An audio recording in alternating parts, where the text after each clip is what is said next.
All right, let's get to this fantastic story. Heloise, Middle Ages again, about a century after our last mythic couple of Iseult and Tristan. This is a true story. You notice the phrasing of mythic. It is not mythological, but so I put it as mythic because it's of mythic import. So some of the couples are obviously mythological, Eros and Psyche, but this is a true story that I think has mythic dimensions to it, as many true stories do. Let's meet Heloise. She's the niece of Dr. Fulbert in Paris. He's a canon of the church. He's like a lay administrator of the church, and she is described as nominatissima, most renowned. A young girl in Paris in the Middle Ages, most renowned? Yeah, Heloise was that. She was also an adolescentula. She was very young. Speculation goes from 14 to 20, but she was young. Nearly as well known in Paris as Peter Abelard, which is, again, remarkable. Why was she known? She was known for being especially gifted in learning, languages in particular, Hebrew, Greek, and Latin, of course, and French. At 16, she'd already mastered the Trivium and the Quadrivium. I don't know if you know this term or not. It's the basis of the liberal arts. The Trivium is grammar, rhetoric, and logic. It was everything you needed to know to be an educated person. And then later was added the Quadrivium, and so you get these topics here: grammar, rhetoric, arithmetic, music, geography, astronomy, theology. If you know that, you know everything in the Middle Ages. Interesting to compare how that's changed now, because knowledge has exploded exponentially since the Middle Ages, of course, and we have access to it in more ways and in greater depth than before. So I can just say that what's interesting, what impact that's had and is interesting to me in the academy is that, the generation before me of professors and scholars was, you took a subject and you knew everything about that subject and you professed that subject. You don't get to do that anymore unless you want to be so incredibly niche and perhaps even arcane that you have no relevance in the world anymore. I mean, you study this little tiny speck when the knowledge of the world is so large. Not accidental, I would say, that interdisciplinary studies is born from this phenomenon, so that you learn, and my PhD is in interdisciplinary studies. It's in religion, literature, and philosophy. You learn to navigate the fields. Rather than master a field, you learn to move among them, which is what we like to teach our students too. Well, Heloise was that person in the 12th century. She heard Abelard lecture at the cathedral in Paris, and her uncle, Fulbert, says, "Hey, I think you should come teach my niece." And Peter Abelard says, "Yeah, I agree." And in fact, Fulbert moves him into their house. Who was Peter Abelard?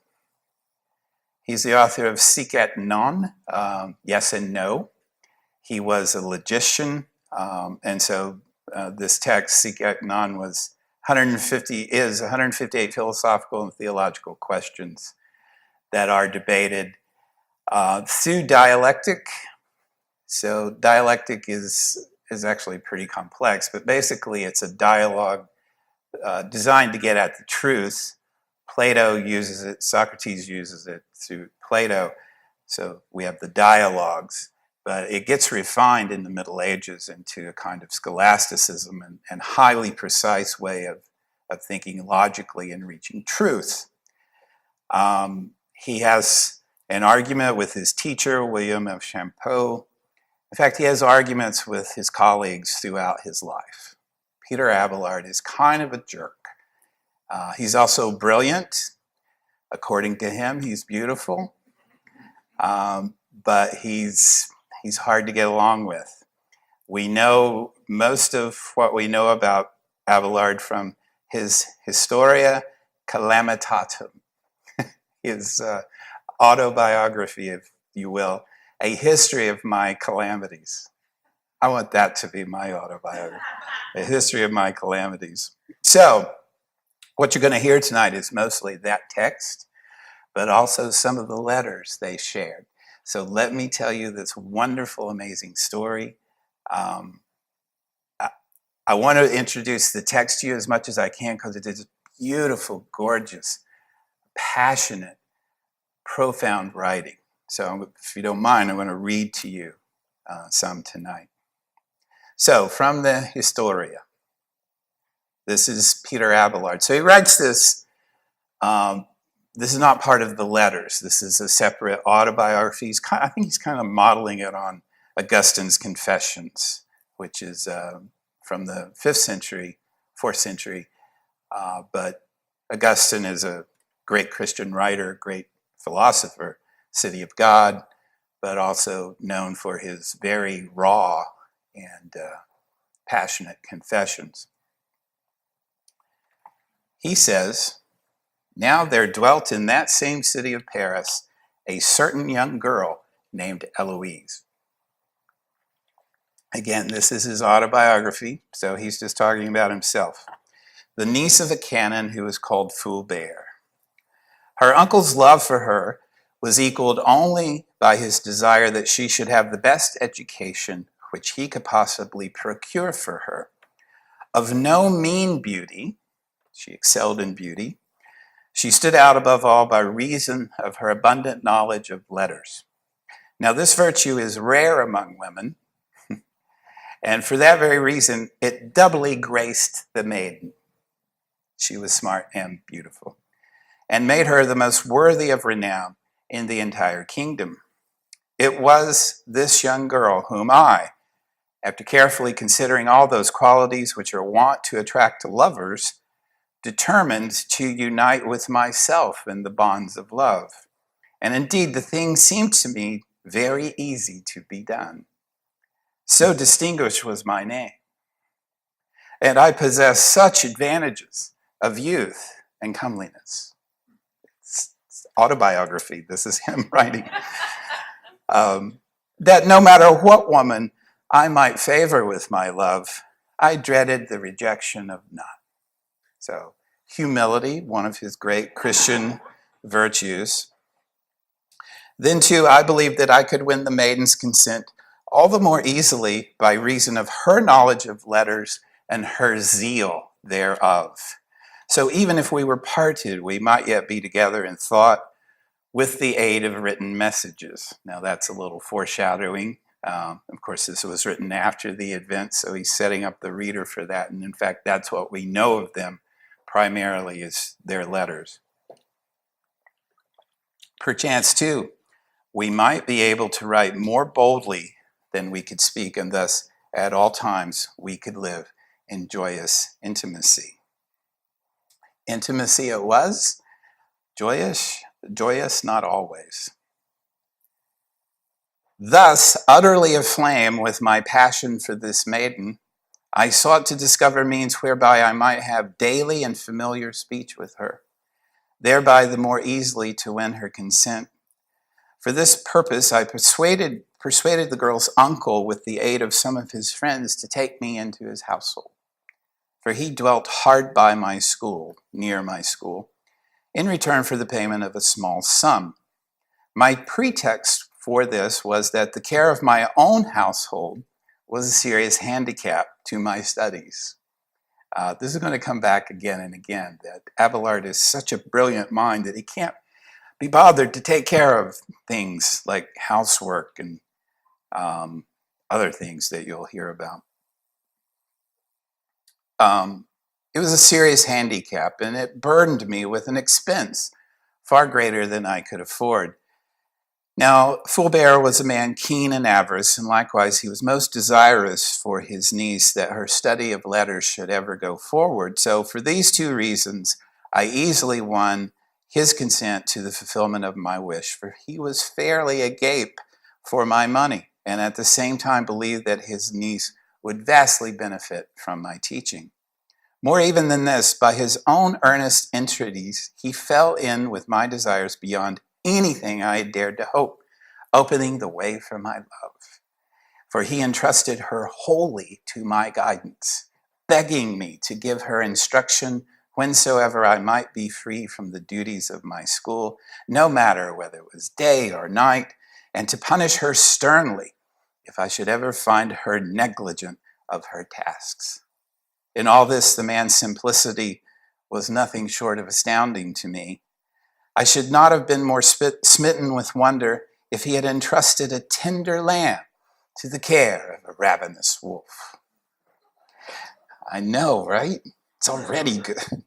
When he had thus given her into my charge, not alone to be taught, but even to be disciplined, what had he done save to give free scope to my desires and to offer me every opportunity, even if I had not sought it, to bend her will to mine, with threats and blows if caresses failed.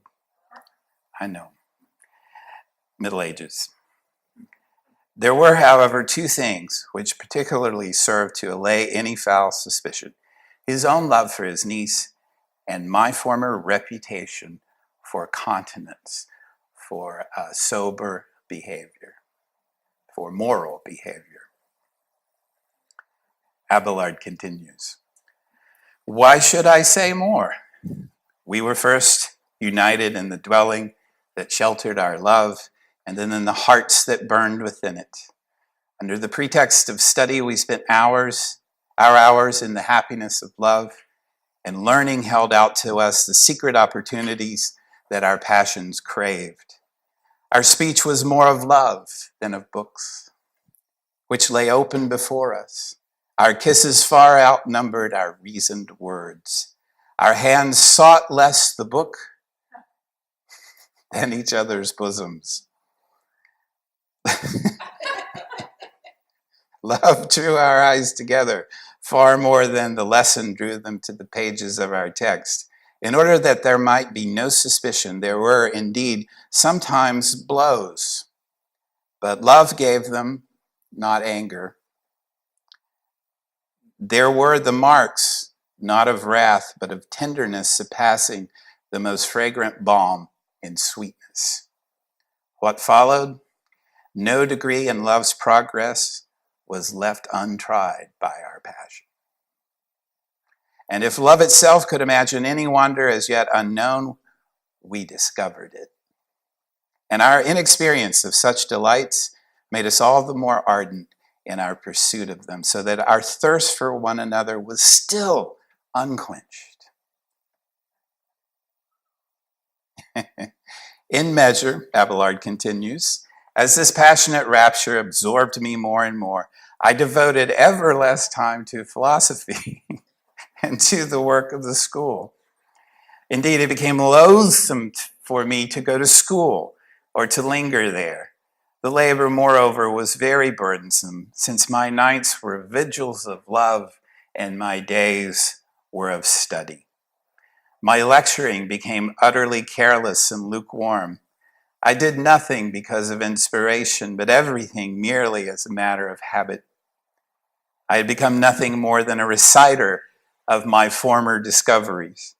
And though I still wrote poems, they dealt with love, not with the secrets of philosophy.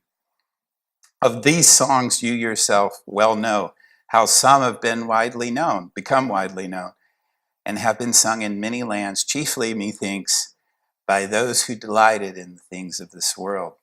As for the sorrow, the groans, the lamentations of my students when they perceived the preoccupation, nay, rather the chaos of my mind, it is hard to even imagine them. Continuing from the Historia, a thing so manifest could deceive only a few. No one, methinks, save him whose shame it chiefly bespoke, the girl's uncle, Fulbert. The truth was often enough hinted to him, and by many persons, but he could not believe it, partly, as I have said, by reason of his boundless love for his niece, and partly because of my own reputation. Indeed, we do not easily suspect shame in those whom we most cherish, nor can there be a blot of foul suspicion on devoted love. Oh, how great was the uncle's grief when he learned the truth, and how bitter was the sorrow of the lovers when we were forced to part. With what shame I was overwhelmed, and what contrition smitten because of the blow which had fallen on her I loved, and what a tempest of misery burst over her by reason of my disgrace. Each grieved most, not for himself, but for the other. Each sought to allay not his own sufferings, but those of the one he loved. The very sundering of our bodies served but to link our souls closer together. The plenitude denied to us inflamed us more than ever. Once the first wildness of shame had passed, it left us more shameless than before. And as shame died within us, the cause of it seemed ever more desirable. And so it chanced with us, as in the stories that the poets tell, it once happened with Mars and Venus when they were caught together. He continues, it was not long after this that Heloise found that she was pregnant. I love how involved you are in the story. Just wait. And of this she wrote to me in the utmost exultation, at the same time asking me to consider what had best be done. Accordingly, on a night when her uncle was absent, we carried out the plan she and I had determined on, and I stole her secretly away from her uncle's house, sending her without delay to my own country. She remained there with my sister until she gave birth to a son, whom she named Astrolabe. You know what an astrolabe is? It's a device for sailors use for measuring elevation. So, yeah, she named her son that. Meanwhile, her uncle, after his return, was almost mad with grief. Only one who had then seen him could rightly guess the burning agony of his sorrow and the bitterness of his shame. What steps to take against me, or what snares to set for me, he did not know. If he should kill me or do some bodily hurt, but he feared greatly lest his dear-loved niece should be made to suffer among my kinsfolk. He had no power to seize me and imprison me somewhere against my will, though I make no doubt he would have done so quickly enough had he been able to or dared, for I had taken measures to guard against any such attempt. At length, however, in pity for his boundless grief, and bitterly blaming myself for the suffering which my love had brought upon him through the baseness of deception I had practiced, I went to him, Uncle Fulbert, to entreat his forgiveness, promising to make any amends that he himself might decree. I pointed out that what had happened could not seem incredible to anyone who had ever felt the power of love. I love that explanation, right? And you've given that explanation. Or who remembered how, from the very beginning of the human race, women had cast down even the noblest of men to utter ruin. Here's some of our old myths coming back, right? And in order to make amends, even beyond his extremest hope, I offered to marry her, whom I had seduced, provided the only thing is that it be kept secret, so that I might suffer no loss of reputation. To this he gladly assented, pledging his own faith and that of his kindred, and sealing with kisses the pact which I had sought of him, and all this that he might the more easily betray me. It was great, isn't it? Forthwith, he says, I repaired to my own country and brought back thence my mistress, that I might make her my wife. She, Heloise, however, violently disapproved of this. A medieval woman who does not want, she's pregnant, and she does not want to be married. For two chief reasons: the danger thereof and the disgrace which it would bring upon me. She swore that her uncle would never be appeased by such a satisfaction as this, as indeed afterwards proved only too true. She asked how she could ever glory in me if she should make me thus inglorious, and she should shame herself along with me. What penalties, she said, would the world rightly demand of her if she should rob it of so shining light?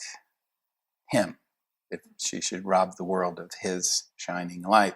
What curses would follow such a loss to the church? What tears among the philosophers would result from such a marriage? How unfitting, how lamentable it would be for me, whom nature had made for the whole world, to devote myself to one woman solely and to subject myself to such humiliation. Heloise vehemently rejected this marriage, which she felt would be in every way ignominious and burdensome to me. Then, turning from the consideration of such hindrances to the study of philosophy, Heloise bade me observe what were the conditions of honorable wedlock. What possible concord could there be between scholars and domestics, between authors and cradles, between books or tablets and distaffs, between the stylus or the pen and the spindle? What man, intent on his religious or philosophical meditations, could possibly endure the whining of children, the lullabies of the nurse seeking to quiet them, or the noisy confusion of family life? Who can endure the continual untidiness of children? The rich, you may reply, can do this because they have palaces or houses containing many rooms, and because their wealth takes no thought of expense and protects them from daily worries. But to this, the answer is that the condition of philosophers is by no means that of the wealthy. Agreed. Nor can those minds who are occupied with riches and worldly cares find time for religious or philosophical study. For this reason, the renowned philosophers of old utterly despised the world, fleeing from its perils rather than reluctantly giving them up, and denied themselves all its delights in order that they might repose in the embraces of philosophy alone. One of them, and the greatest of all, Seneca, in his advice to Lucilius, says philosophy is not a thing to be studied only in the hours of leisure. We must give up everything to devote ourselves to it, for no amount of time is really sufficient for the study of philosophy. So, after our little son was born, Abelard continues, we left him in my sister's care and secretly returned to Paris. A few days later, in the early morning, having kept our nocturnal vigil of prayer, unknown to all, in a certain church, we were united there in the benediction of wedlock, her uncle and a few friends of his and mine being present. We departed forthwith steadily and by separate ways, nor thereafter did we see each other save rarely and in private, thus striving to our utmost to conceal what we had done. They do get married. But her uncle and those of his household, seeking solace for their disgrace, began to divulge the story of our marriage. Remember, this was a condition, is that it be kept secret, and thereby to violate the pledge they had given me. Heloise, on the contrary, denounced her own kin and swore that they were speaking the most absolute lies. Her uncle, aroused to fury thereby, visited her repeatedly with punishments. No sooner had I learned this than I sent her to a convent of nuns, not far from Paris, where she herself had been brought up and educated as a young girl. I had made them ready for her all the garments of a nun, suitable for the life of a convent, excepting only the veil, and these I bade her put on. Hang on. When her uncle and kinsmen heard of this, they were convinced now that I had completely betrayed them played them false, and had rid myself forever of Heloise. They think he sent her away because he didn't want to deal with her, and forced her to become a nun. Violently incensed, they laid a plot against me, and one night, while I was all unsuspecting, asleep in a secret room in my lodgings, they broke in with the help of one of my servants, whom they had bribed. They had the vengeance on me in the most cruel and painful and shameful punishment, such as astounded the whole world. For they cut off those parts of my body which I had done that which was the cause of their sorrow. This done, straightway they fled. 2 of them were captured and suffered the loss of their eyes and their own genital organs. One of these 2 was the aforesaid servant, who even while he was still in my service had been led by his avarice to betray me.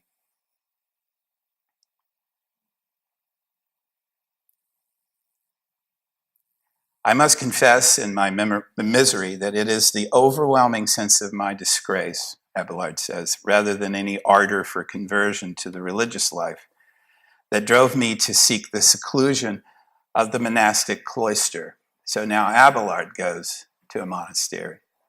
Heloise had already, at my bidding, taken the veil and entered a convent. Thus it was that we both put on the sacred garb, I in the abbey of Saint Denis, and she in the convent of which I've already spoken. She, I remember well, when her fond friends sought vainly to deter her from submitting her fresh youth to the heavy and almost intolerable yoke of monastic life, sobbing and weeping, replied in the words of Cornelia, quote, "O husband most noble, who ne'er should have shared my couch, has fortune such power to smite so lofty a head? Why then was I wedded, only to bring thee woe? Receive now my sorrow, the price I so gladly pay."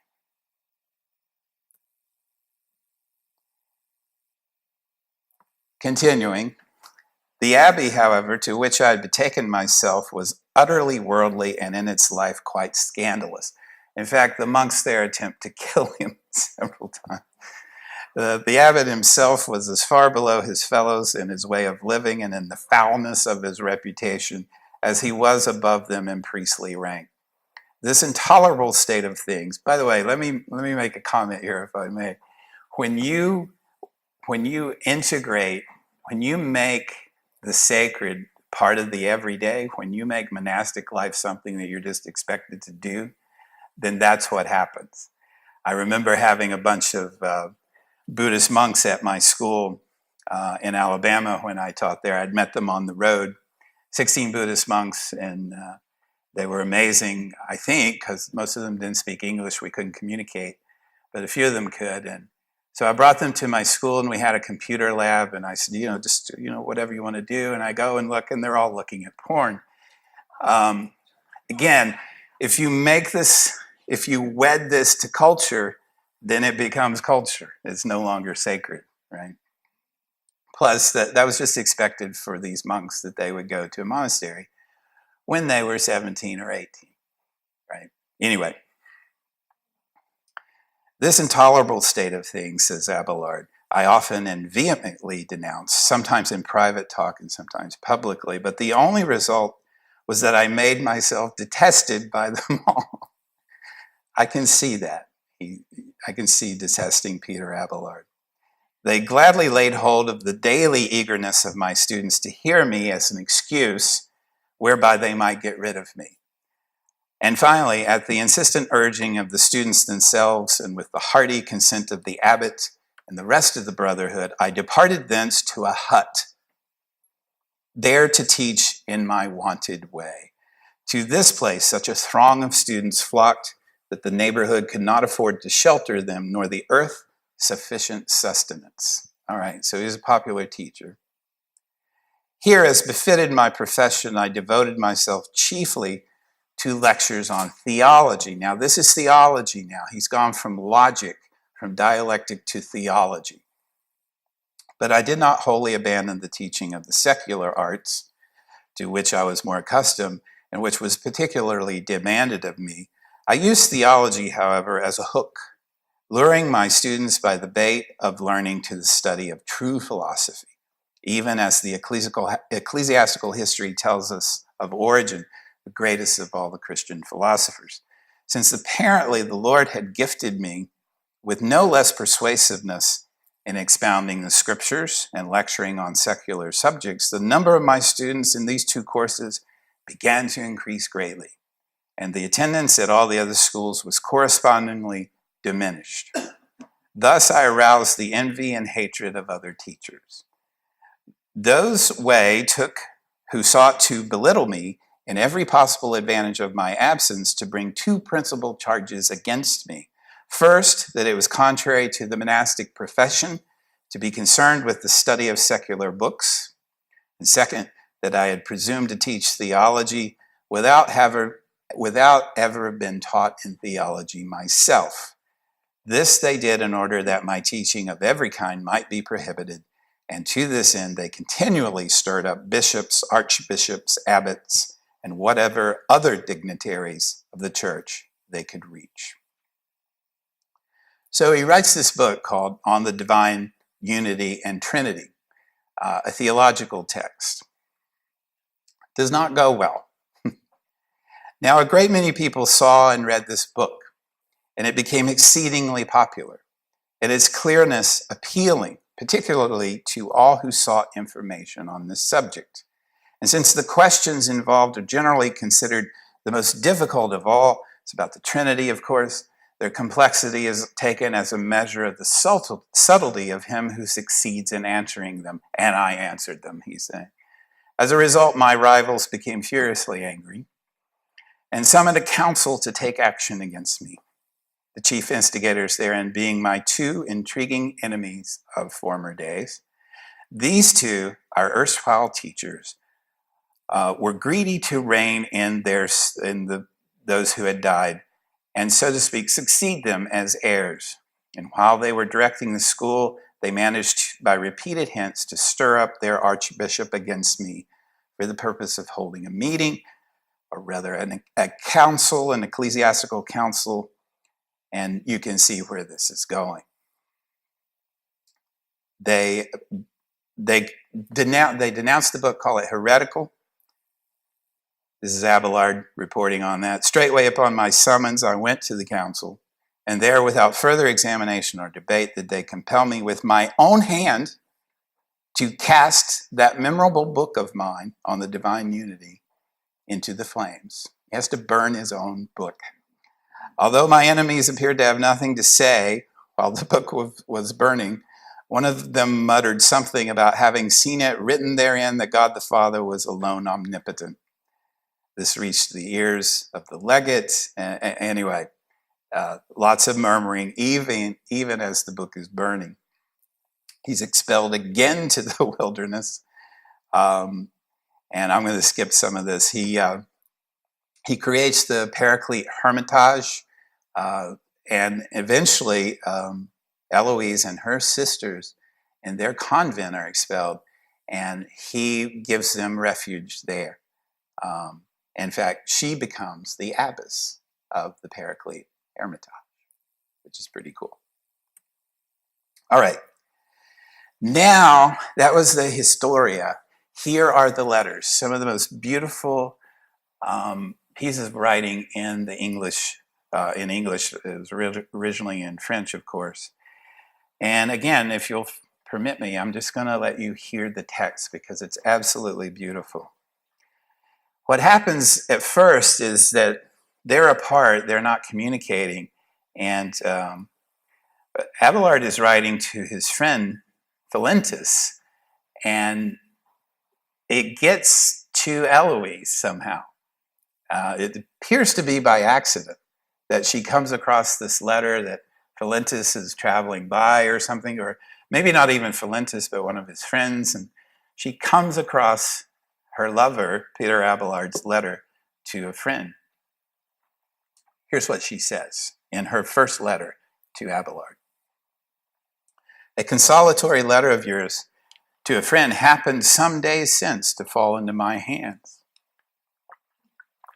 My knowledge of the character and my love of the hand soon gave me the curiosity to open it. She recognized his handwriting. In justification of the liberty I took, I flattered myself that I might claim a sovereign privilege over everything which came from you, nor was I scrupulous to break through the rules of good breeding when it was to hear news of Abelard. But how much did my curiosity cost me? What disturbance did it occasion? And how was I surprised to find the whole letter filled with a particular and melancholy account of our misfortunes. I met with my name 100 times. I never saw it without fear. Some heavy calamity always followed it. And I saw yours too, equally unhappy. These mournful but dear remembrances puts my spirits into such violent motion that I thought it was too much to offer comfort to a friend for a few slight disgraces by such ordinary means as the representation of our sufferings and revolutions. What reflections did I not make? I began to consider the whole afresh and perceived myself pressed with the same weight of grief as when we first began to be miserable. Though the length of time ought to have closed up my wounds, yet the seeing them described by your hand was sufficient to make them all open and bleed afresh. I have made it an observation, Heloise says, since our absence, that we are much fonder of the pictures of those we love when they are at a great distance than when they are near to us. It seems to me as if the farther they are removed from their pictures grow the more finished and acquire a greater resemblance. At least our imagination, which perpetually figures them to us by the desire we have of seeing them again, makes us think so. By a peculiar power, love can make that seem life itself, which, as soon as the loved object returns, is nothing but a little canvas in dead colors. She's right, isn't she? I have your picture in my room. I never pass by it without stopping to look at it. And yet when you were present with me, I scarce ever cast my eyes on it. If a picture, which is but a mute representation of an object, can give such pleasure, what cannot letters inspire? They have souls. They can speak. They have in them all the force which expresses the transports of the heart. They have all the fire of our passions. They can raise them as much as if the persons themselves were present. They have all the softness and delicacy of speech, and sometimes a boldness of expression even beyond it. Beautiful. She continues, this is another letter, so she writes, no response, she writes again. I knew the name of wife was honorable in the world and holy in religion, yet the name of your mistress has greater charms. Medieval woman, very young, she's probably about 20 now. I knew that the name of wife was honorable in the world and holy in religion, but the name of your mistress has greater charms to me because it was the more free. The bonds of matrimony, however honorable, still bear with them a necessary engagement, and I was very unwilling to be necessitated to love always a man who perhaps would not always love me. I despised the name of wife that I might live happy with that of mistress. And I find by your letter to your friend that you have not forgot that delicacy of passion in a woman who loved you always with the utmost tenderness, and yet wished to love you more. You have very justly observed in your letter that I esteemed those public engagements insipid, which form alliances only to be dissolved by death, and which put life and love under the same unhappy necessity, marriage, in other words. But you have not added how often I made protestations that it was infinitely preferable to me to live with Abelard as his mistress than with any other as empress of the world, and that I was more happy in obeying you than I should have been in lawfully captivating the Lord of the universe. Riches and pomp are not the charms of love. True tenderness makes us to separate the lover from all that is external to him, and setting aside his quality, fortune, and employments, consider him singly by himself. If there's anything which may properly be called happiness here below, I am persuaded it is in the union of two persons who love each other with perfect liberty, who are united by a secret inclination. It reminds me of Rilke, the German poet. I want to be with those who know secret things, or else alone. And satisfied with each other's merit, their hearts are full and leave no vacancy for any other passion. They enjoy perpetual tranquility because they enjoy content. If I could believe you as truly persuaded of my merit as I am of yours, I might say that there has been such a time when we were such a pair. Alas, how was it possible I should not be certain of your merit? If I could ever have doubted it, the universal esteem would have made me determine in your favor. What country, what city has not desired your presence? Could you ever retire, but you drew the eyes and hearts of everyone around you? Did not everyone rejoice in having seen you? Even women breaking through the laws of decorum, which custom had imposed upon them, showed manifestly they felt something more from you than esteem. Dude was a rock star. I have known some people who have been profuse in their husbands' praises, who have yet envied my happiness and given strong intimations that they could have refused you nothing. But what could resist you? Your reputation, which so much soothed the vanity of our sex, your air, your manner, that life in your eyes, which so admirably expressed the vivacity of your mind, your conversation with that ease and elegance, which gave everything you spoke such an agreeable and insinuating turn. In short, everything spoke for you.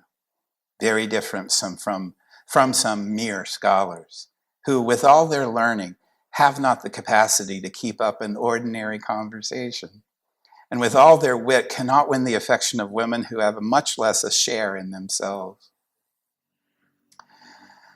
I am sensible that I have dwelt too long on this head. I ought to speak less to you of your misfortunes and of my own sufferings for love of you. We tarnish the luster of our most beautiful actions when we applaud them ourselves. This is true. And yet there is a time when when decency may not commend ourselves, when we have to do with those whom base ingratitude has stupefied, and we cannot too much praise our own good actions. I still love you, and yet I must hope for nothing. Oh my God, have you been there? I've been there. I still love you, and yet I must hope for nothing.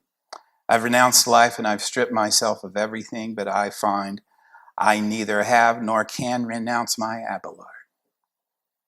Though I've lost my lover, I still preserve my love. O vows, O convent, I have not lost my humanity under your inexorable discipline. I hope you're seeing what's emerging here is this utter weight she feels by society's constraints on her, and how this love that she has transcends all that and transgresses all that. I expect this from you as a thing you cannot refuse me. God has a peculiar right over the hearts of great men, which he has created.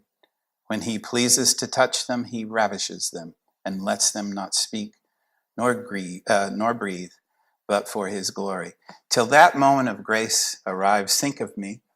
Do not forget me. Remember my love, my fidelity, my constancy. Love me as your mistress.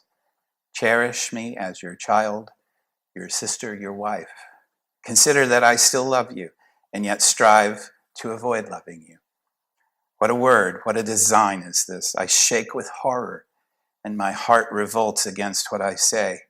I shall blot all paper with my tears. I end my long letter, wishing you, if you can desire it, forever adieu. All right, let's see what he says to that. Abelard to Heloise. Could I have imagined that a letter not written to yourself could have fallen into your hands? How did you get this letter? I had been more cautious not to have inserted anything in it which might awaken the memory of our past misfortunes if I thought you might read it. I described with boldness the series of my disgraces to a friend in order to make him less sensible of the loss he had sustained. You think you have it bad, Valentus. Let me tell you a story. If by this well-meaning artifice I have disturbed you, I purpose here to dry up those tears which the sad description occasioned you to shed. I intend to mix my grief with yours and to pour my heart before you. In short, to lay open before your eyes all my trouble and the secrets of my soul, which my vanity has hitherto made me conceal from the rest of the world, and which you now force from me in spite of my resolutions to the contrary. What abhorrence can I be said to have of my sins if the objects themselves are always amiable to me? How can I separate from the person I love the passion that I am supposed to detest? Will the tears I shed be sufficient to render it odious to me? I know not how it happens. There is always a pleasure in weeping for a beloved object.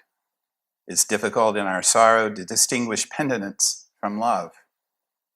The memory of the crime, the memory of the object which has charmed us, are all too nearly related to be immediately separated. And the love of God in its beginning does not wholly annihilate the love of the creature. Where's he going with this, right?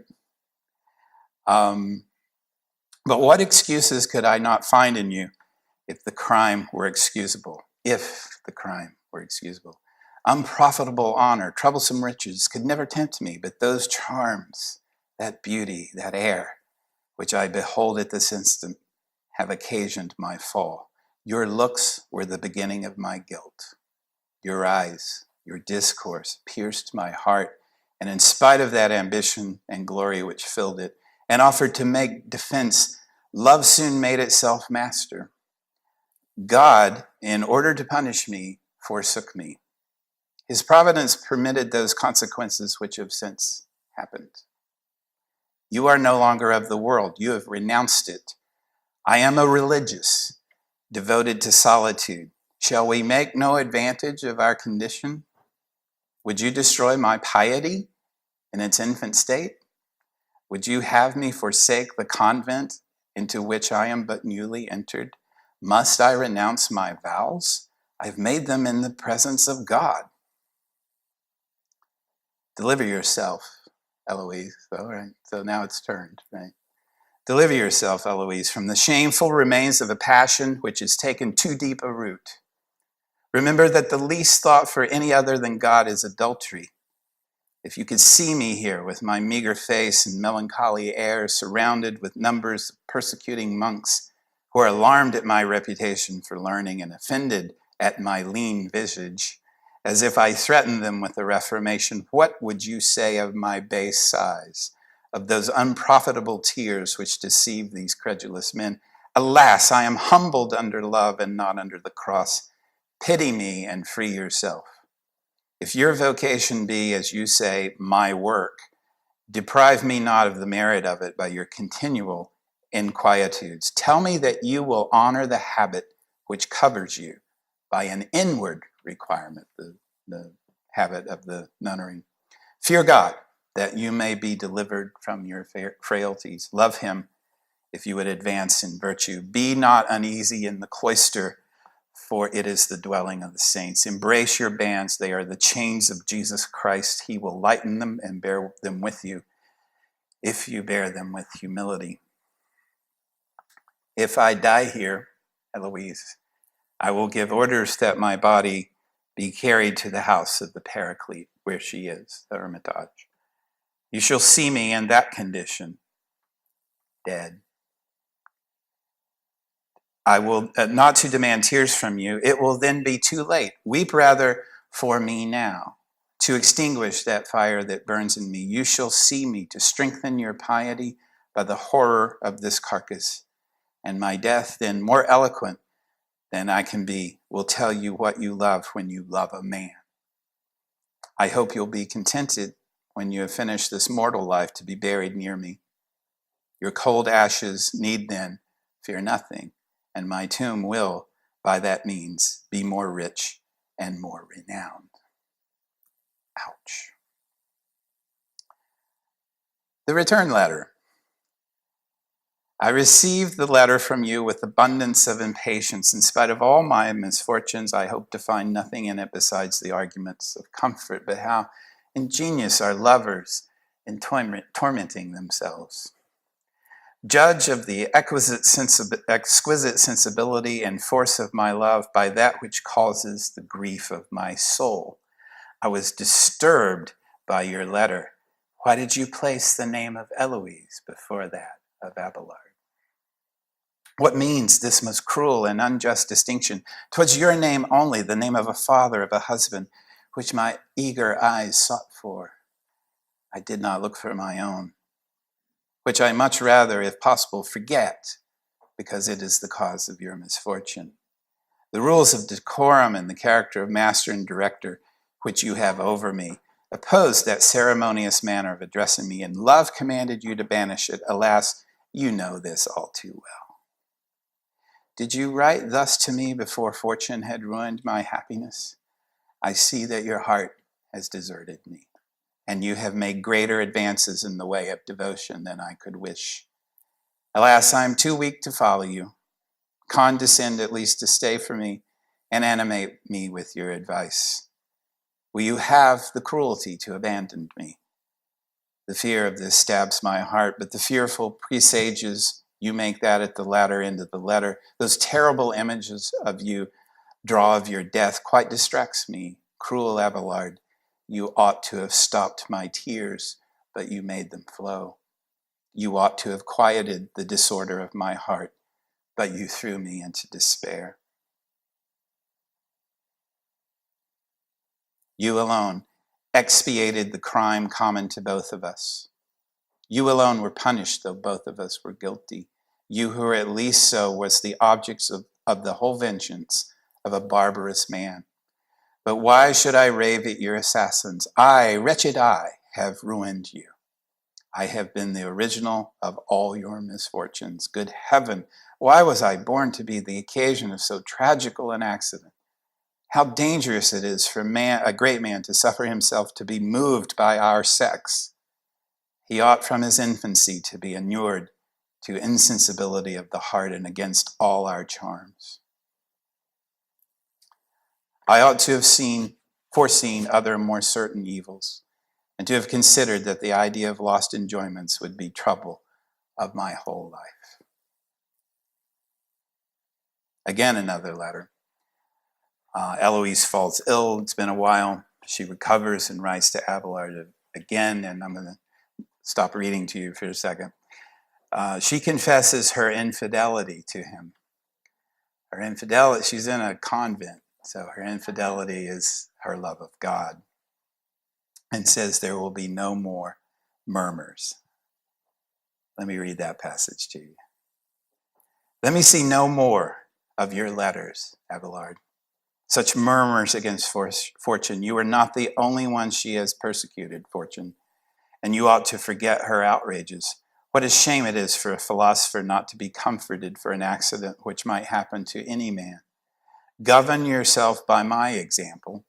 I was born with violent passions. I daily strive with the most tender emotions, and glory in triumphing and subjecting them to reason.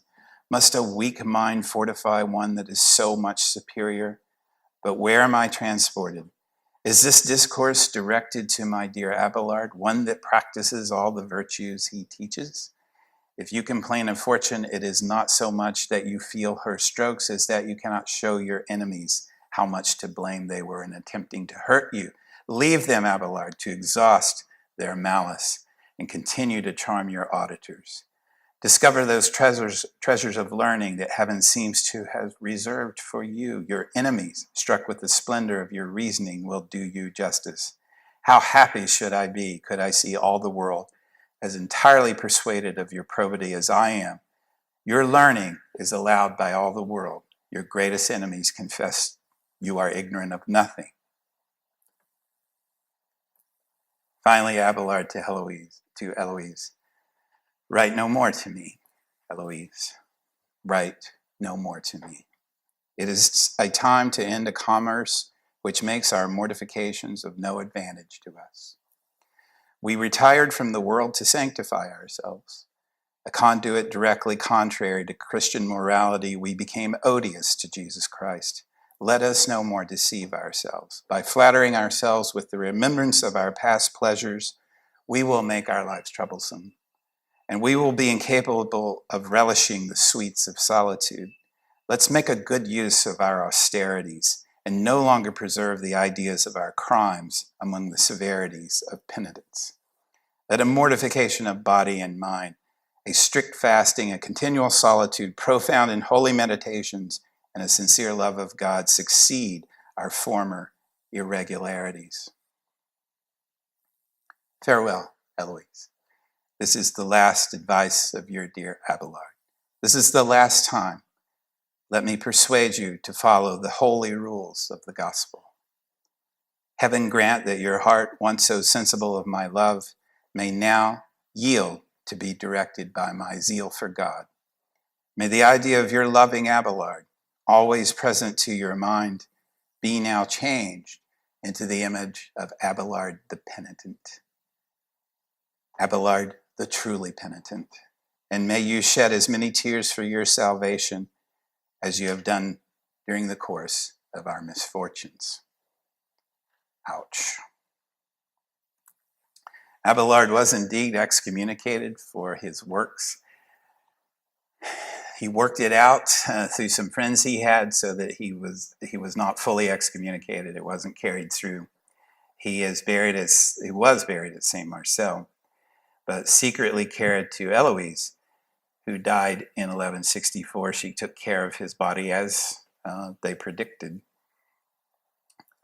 They are now at Père-Lachaise in Paris, you know, the famous cemetery that has Jim Morrison and other people. There they are.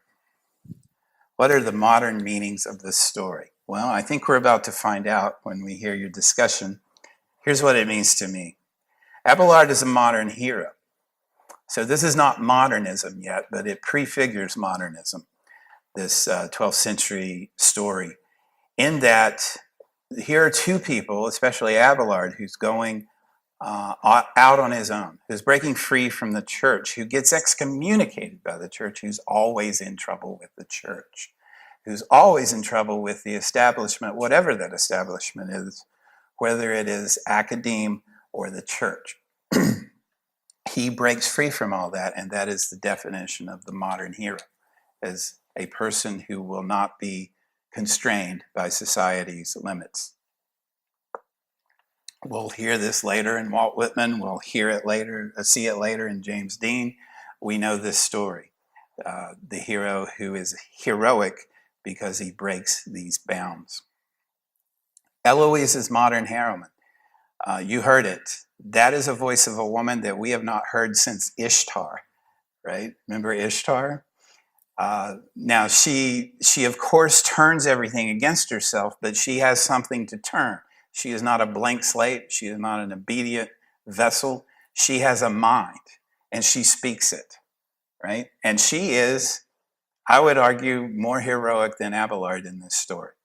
Abelard retreats into his Christian piety at the end. She does not. She struggles with it. She keeps struggling, but she will not deny the experience she had. He keeps trying to deny it. She will not. Now, she tries to reconcile it with where she is and what is happening in the world, in the worldview, but she does not deny it. Notice the move of Abelard from dialectic to poetry to theology. I think there's something there. I think culturally, even in terms of Western culture, there's a movement from dialectic to poetry to theology, from the rational to the aesthetic and back to some synthesis, right? Because I think theology, it sometimes wants to be philosophy, but it's ultimately poetry, more poetry than anything.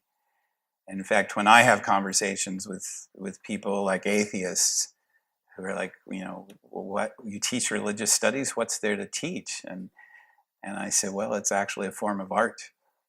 I think it belongs with the arts. So it's closer to poetry than it is theology. Sacred sexuality, early on with Isis and Osiris, Ishtar and the vegetation gods, the dying and rising gods. Interesting how it's emerged now, right? I think it's the same thing. I think it's this sense of sexuality and the sacred that in the Middle Ages gets sublimated because the church has control of so much, but it happens anyway, right? As Freud would say, it's the return of the repressed. And I think Heloise recognizes its sacredness. If you heard her voice there, I think Abelard does too, but he can't admit it. Remember our old friend Joseph Campbell and last week's talk, Iseult and Tristan, how he said the emergence of modern love is libido over credo. It actually applies much better here, doesn't it? Libido over credo. You can say what you believe, you can purport to believe something, but the libido, by which we mean the life force, right? It's not just sex, it's not just eros, it is the life force.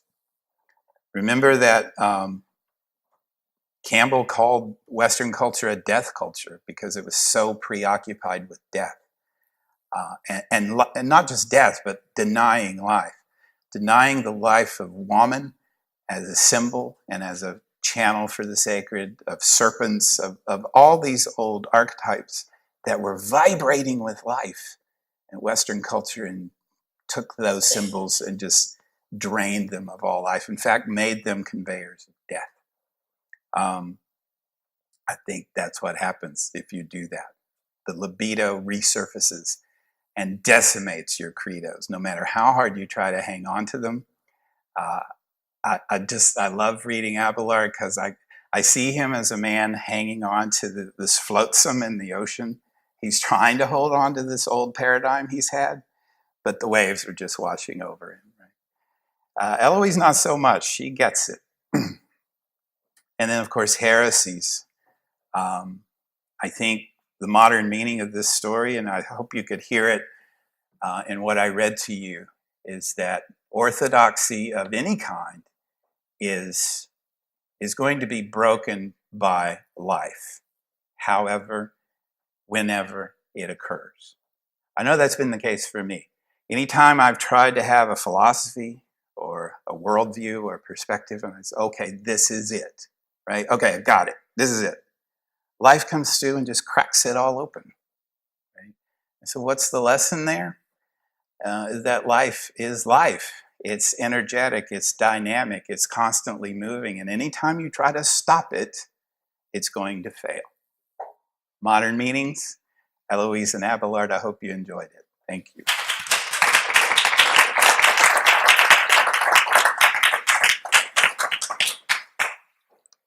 Whew. Forgive me for reading so much, but I can't summarize better than what they say.